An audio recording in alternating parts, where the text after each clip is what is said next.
Вы смотрите «Актуальное интервью», в студии Сергей Михедов. Здравствуйте. В республике в эти дни проходит фестиваль профессий крупного федерального проекта «Билет в будущее». Какие профессии сейчас наиболее востребованы и как проект поможет школьникам выбрать верный путь, мы поговорим сегодня с заместителем управляющего директора Фонда гуманитарных проектов Лилией Зиборовой. Лилия Анатольевна, здравствуйте. Здравствуйте. В сентябре стартовал новый сезон проекта «Билет в будущее». Расскажите, пожалуйста, нашим зрителям подробнее про федеральный проект, ну и как давно проводится у нас в стране и какие основные задачи решает. Федеральный проект «Билет в будущее», он существует в рамках нацпроекта образования, проводится с 2018 года. Раньше в нем участвовали не все субъекты Российской Федерации. С прошлого года все, абсолютно регионы присоединились к нему. Проект направлен на помощь ребятам в выборе, в осознанном выборе их будущей профессии. То есть это проект по ранней профориентации для 6-11 классов, который за счет своих форматов помогает ребенку вовлечься в процесс выбора профессии, вообще понять, зачем ему заниматься и смотреть в эту сторону, и как правильно сделать выбор, как сделать выбор так, выстроить свою траекторию, чтобы получить актуальную профессию, быть гибким и стать в итоге квалифицированным специалистом и счастливым человеком, потому что мы знаем, если ты реализован в труде, в своей работе, то с большой долей вероятности ты будешь счастлив. Проект в Якутии реализовывается с 2018 года. Якутия в этом смысле является пионером, можно сказать. Проводится проект в разных форматах. И в последние 2 года, вот с того момента, как мы стали федеральным оператором, появился очень такой четкий, логичный трек у ребенка внутри проекта. В проекте участвуют не только дети и педагоги, о них я расскажу чуть позже. Но сейчас это несколько этапов, 6 этапов, от самого начального мотивационного до этапа постановки цели, где ребенок может определиться с дополнительным образованием, профилем, предпрофилем и специальностью, которую он выбирает в 9 или 11 классе, форматом образования, потому что, понятно, в 6 и 11 классе очень разные цели в профессиональной траектории, в построении профессиональной траектории. Поэтому на каждом этапе мы поддерживаем ребенка, помогаем, навигируем. Вот это основная задача нашего проекта. Какие изменения предусмотрены в рамках проекта в этом году? Да, проект масштабируется. В каком смысле? Появляются новые форматы. Мы получили очень положительную обратную связь от наших педагогов. Особенно зашел формат конструктора уроков профориентационных. Мы прекрасно понимаем деятельность педагога, с какими проблемами ему приходится сталкиваться. Это и отсутствие времени, иногда большое количество загрузки и бумажной загрузки. Поэтому наша команда разработала очень интересный конструктор уроков. Если у тебя нет времени, ты можешь взять готовый материал. Если у тебя есть творческая жилка, достаточно времени и ты достаточно замотивирован, то педагог может собирать совершенно уникальные уроки, которые очень нравятся детям. Кроме того, в этом году мы разработали формат федеральных виртуальных профпроб.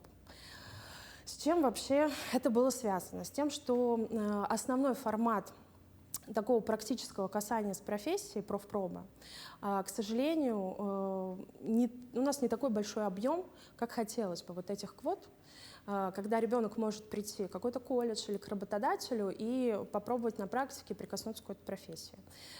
Детей у нас с 6 по 11 класс, в зависимости от года, где-то 6-7 миллионов. Квоты несколько меньше. Поэтому очень хочется, чтобы у каждого ребенка, который заходит в проект, была возможность профессию попробовать, даже хотя бы в виртуальном формате. И сейчас, благодаря технологиям, это возможно. То есть ты можешь спокойно попробовать полностью функционал врача телемедицины, например. Поэтому по 9 тематическим направлениям, которые существуют в проекте, комфортная среда, безопасная среда, умная среда, здоровая среда и так далее, мы разработали федеральные онлайн-пробы, которые позволяют ребятам, особенно на отдаленных территориях, тоже участвовать в практических мероприятиях, пусть это и такой моделирующий формат пробы, но все равно мы считаем это очень важное такое достижение, которым, как мы видим, сейчас уже по платформе очень активно пользуются педагоги и дети. Вот теперь будем собирать обратную связь, насколько им этот формат, что называется, зашел. А участие принимают дети из каких-то специальных школ, выборочных школ, или могут принять участие, в принципе, дети из северных районов, из промышленных? Расскажите об этом. Тут очень интересная история. Мы приглашаем к участию в проектах любые школы. Каждый регион разный. Нельзя сравнивать Якутию, нельзя сравнивать южные регионы.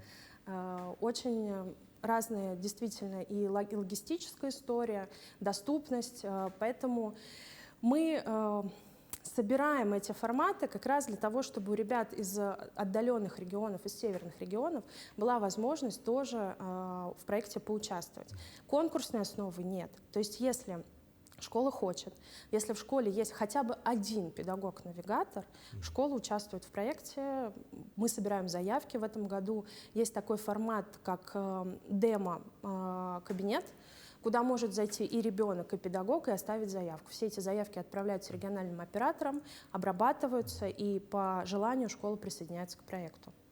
Теперь про предстоящее мероприятие, фестиваль профессий. С какой целью и для кого он проводится? Фестиваль профессий — это тоже уникальный формат. Чем он отличается от обычных профпроб? Он отличается тем, что, приходя на фестиваль, ребенок может попробовать сразу несколько направлений, совершенно разных. Вот фестиваль в Якутске, он запрограммирован таким образом, программа составлена таким образом, чтобы ребенок мог по всем 9 направлениям попробовать профессии. Прекрасные партнеры представлены, начиная креативную Якутию представляет Саха-фильм, медиашкола, индустриальные есть партнеры. То есть мы посмотрели, инспектировали пробы, а они интересные, они даже для взрослых интересны. Вот, поэтому это формат площадки, пространства, который ребенка погружает вот во все эти тематические направления. И наша задача, чтобы ребенок, выйдя с площадки фестиваля, не забыл. Да, почему важно, чтобы профориентация системно и систематически проводилась? Чтобы у него после этого возник интерес или закрепился интерес к каким-то либо отдельным направлениям, либо вообще к выстраиванию своей карьеры в дальнейшем. Ну а вообще, какие мероприятия включает федеральный проект «Билет в будущее», помимо фестиваля профессий, о котором вы рассказали? Здесь мы вернемся с вами к этапам, о которых я говорила. На каждом этапе есть свои мероприятия. Для мотивации ребят мы используем профориентационные уроки. Для того, чтобы ребята и мы, и педагоги узнали про их интересы, склонности, готовность к выбору профессии, мы предоставляем им психологические диагностики. Это очень интересный тоже формат, где ребенок, проходя тест, получает достаточно объемную информацию с рекомендациями по тому, как ему свой трек профессиональный и образовательный выстраивать. Даже можно посмотреть, к чему у тебя больше склонность, к СПО или к высшему образованию. Это нисколько не является вот таким каким-то, как сказать, определяющим, решающим. Да, но это скорее мягкая навигация, подсказка ребенку, куда ему нужно обратить свое внимание и, возможно, дальше двигаться. И вот дальше, как раз в формате навигации, региональный оператор, педагог направляет ребенка по рекомендованным средам на профессиональные пробы. Ребенок пробует профессию, смотрит свое отношение, и результатом профориентации для нас является даже тот факт, если ребенку не понравилось. Потому что если человек, который не склонен к медицине, не идет в медицинский колледж или вуз, это хорошо. Мы все хотим получить врачей и учителей, которые хорошо лечат, хорошо учат, строят дома, строители. После этого, там, где есть возможность, регионы организовывают фестивали профессий. Таких регионов в этом году не так много. Якутия — это один из 5 регионов, где такие фестивали есть. Уникальный формат мультимедийных выставок, практикумов, лаборатории будущего. Они проводятся в наших парках «Россия. Моя история». Это квесты, где ребята узнают практически о 90% актуального о 90% профессий рынка труда, самых актуальных и трендовых. Интересный формат проходит там же также профпробы по социальному предпринимательству. Есть рефлексивная диагностика, рефлексивный урок, как раз после которой идет этап постановки цели, чтобы уже вместе с родителями ребенок с педагогом мог выбрать дополнительное образование, какой-то кружок и дальше смотреть по своим интересам и склонностям, стоит ли в этом оставаться или, может быть, посмотреть в сторону других профессий, о которых он узнал в контуре проекта. Ну, мы все понимаем, что в рамках проекта большая роль отводится педагогам. В чем их роль и какая работа проводится для педагогов? Я бы даже сказала не то, что большая, а ключевая роль у нас отводится педагогам. Практически весь проект на их плечах. Педагоги-навигаторы сопровождают детей в рамках проекта, потому что это не только, рассказ о профессиях, да, это интерпретация диагностик, это проведение профориентационных уроков. И это может сделать только подготовленный специалист. То есть по факту нам приходится педагогов переквалифицировать немного в профориентологов и профориентаторов. Для этого мы организовываем курсы повышения квалификации, где каждый педагог-навигатор проходит достаточно объемную программу, 72 академических часа. Она очень практикоориентированная, то есть педагог прослушал лекции, материалы с ведущими экспертами, с ведущими методологами, и сразу же идет это реализовывать. И по факту все его участие в проекте — это и есть вот тот для нас триггер, что педагог активен, участвует и может получить свое удостоверение о повышении квалификации. В этом году мы организовали клуб амбассадоров проекта, куда входят наши педагоги, лучшие педагоги.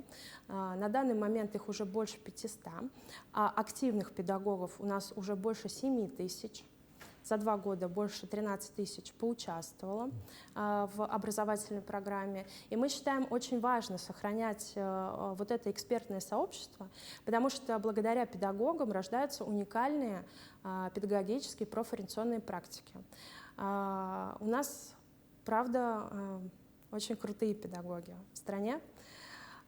Ты когда читаешь чат с амбассадорами проекта, у тебя иногда слезы от радости, иногда гордость, потому что это правда люди, на которых все держится, и у меня огромная уверенность в том, что благодаря им проект будет масштабироваться, расцветать, и дети будут получать именно вот в том формате тот материал, который изначально организаторы и хотели передать. Потому что ты можешь, сидя в Москве, придумать какой угодно проект, но если у тебя в регионе некому его реализовывать и реализовывать с душой, то ни один проект не выживет.